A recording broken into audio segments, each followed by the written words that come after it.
Hi everybody, welcome back to the workshop. As you can see, I am standing in front of the Mustang. I've been cleaning like crazy, organizing, improving, just trying to get to this car, this project. So, let's take a look at it.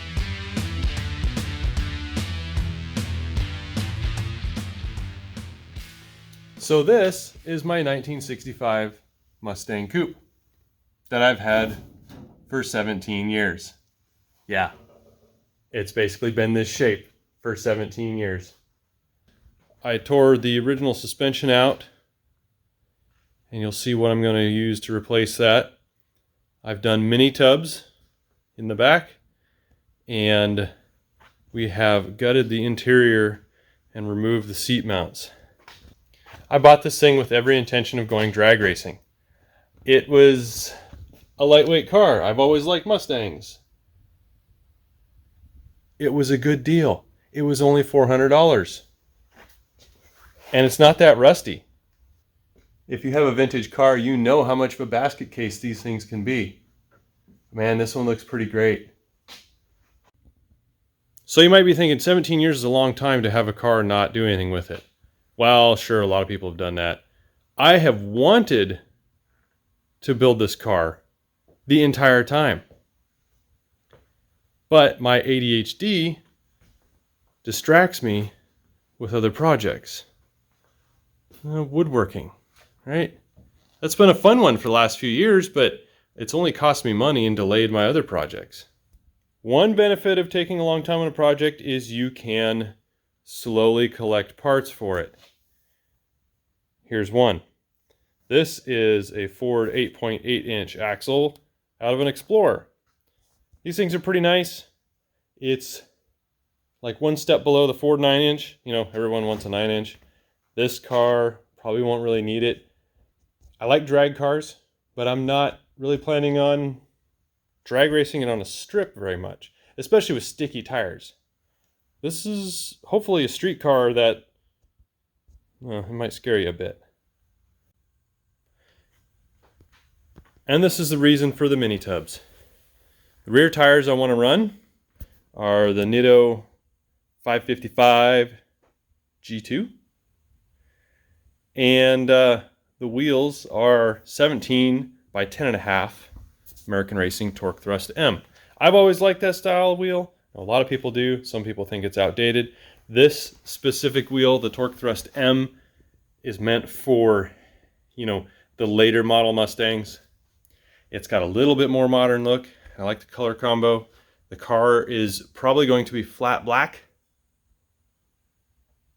So I think the accent color will be gray with just some machined highlights here and there.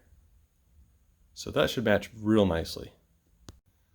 What else do we have? In the front, as you see, everything's cut out. It's kind of ugly, but it's getting Mustang 2 style front suspension. And don't roast me in the comments saying there's better suspensions out there. I know. I'm already on this path. It's inexpensive, and it's stuff I can buy and do myself. I got spindles and I got lower control arms. I still need upper control arms. And here you can see the big block Ford. This is a 460 out of a 1977 F350. Yeah, it's a truck motor. It's basically the same as the 429 that everybody loves. It's just got a little longer stroke. I did manage to find a dual quad intake and a couple of Holley carburetors. So that's, I think they're 600 CFM. The heads I have on there are what everybody calls dove heads. It's a 1970 style casting. It's a small combustion chamber. This compression ratio on this engine should be right around 10.4, 10.5 to 1. This should be pretty spunky.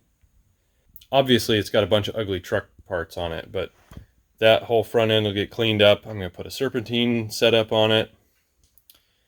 And I got a new oil pan that will go with that front suspension I got. And that thing should chooch just fine. So as you can see, I do have a fair number of parts here. This entire shelf system here is all Mustang stuff. I've been collecting stuff for years. I even have all the glass. It's up in the loft up there. Got that for like $150 10 years ago. That was terrible.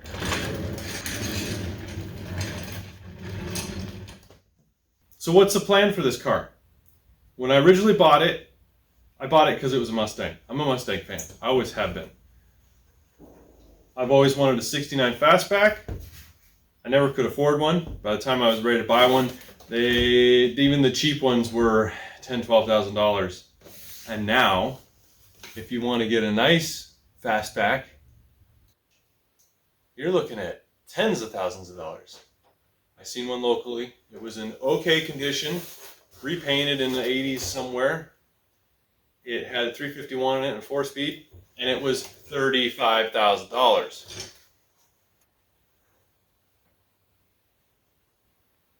That's just crazy. So, $400.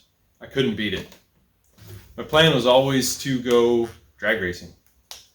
Although the older I got, the less I cared about the actual racing part and more about the hot rodding part. So this is just going to be a hot rod. I wanted to build a drag style car, hence the 10.5-inch wide tires on the back and a big block in the front. That's all good and dandy, but then I started reading about pro touring cars. And I was thinking, you know what? Pro touring cars are awesome. That's really where it's at. You get out on the road, you take corners, you accelerate fast. Those turned out to be expensive too.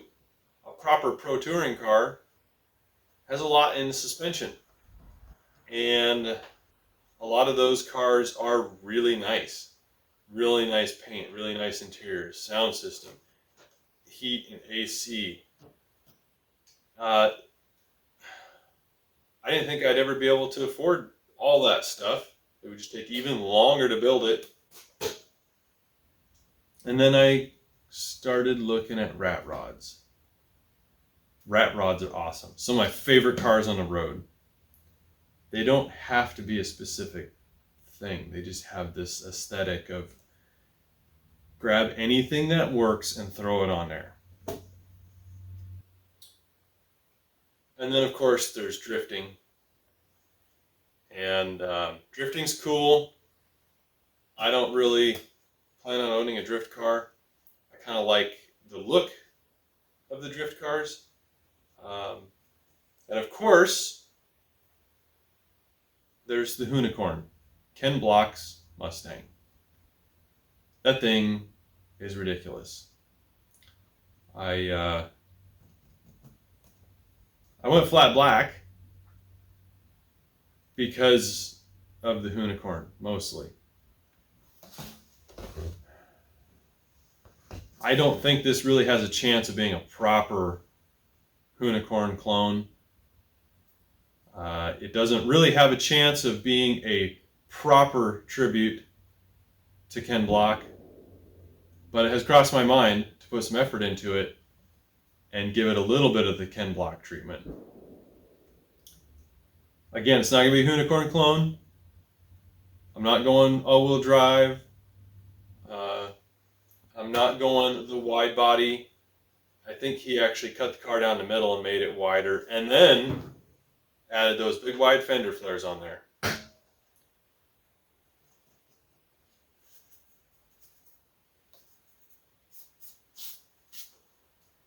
It's a bummer that he's gone.